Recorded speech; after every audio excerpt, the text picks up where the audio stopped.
Je suis désolé, la province m'excite.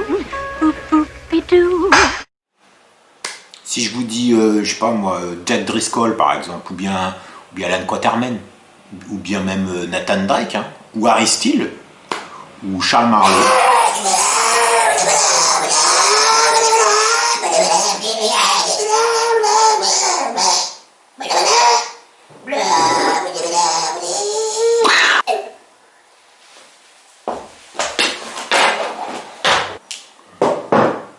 Il y a aussi Tintin, et même Lara Croft. Hein.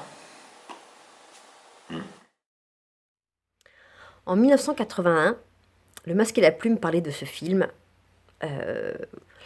Alors, d'une part, il disait que pour un film d'aventure, vraiment les dialogues sont très très drôles et que pour une fois, le muscle ne passe pas avant le dialogue.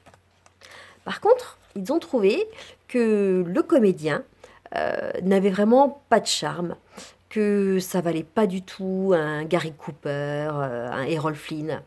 Et donc, qu'à peine sorti de la salle, on oubliait. 40 ans après, je peux vous dire que ce comédien, il y en a beaucoup, beaucoup qui l'ont vraiment bien en tête. Et pas que moi.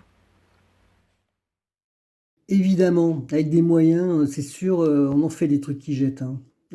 C'est pas hyper difficile non plus. Hein. Bon, là, j'ai même pas de l'assaut. Bon, par contre, j'ai des dates. Et alors, un moment, le héros, le héros, c'est beaucoup dire. Hein. Moi, je dis qu'il a quand même surtout beaucoup de bol. Hein. N'empêche que s'il avait bouffé sa date, le héros, eh ben, on n'aurait pas eu le 2, on n'aurait pas eu le 3, on n'aurait pas eu le 4, et il paraît même le 5 maintenant. Voilà. Le 5, il semblerait qu'il n'y ait pas trop de serpents en EHPAD, il devrait s'en sortir. Ces deux-là ne se sont pas vus depuis 10 ans, et une pièce antique va les remettre sur le chemin l'un de l'autre.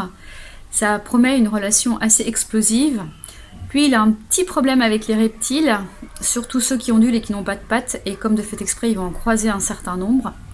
Elle a un petit problème avec l'alcool et aussi avec son caractère bien trempé qui la rend tantôt irrésistible, tantôt insupportable, c'est selon. Et tout ça pour une vieille chose qui va se terminer dans une pauvre caisse en bois au fond d'un hangar.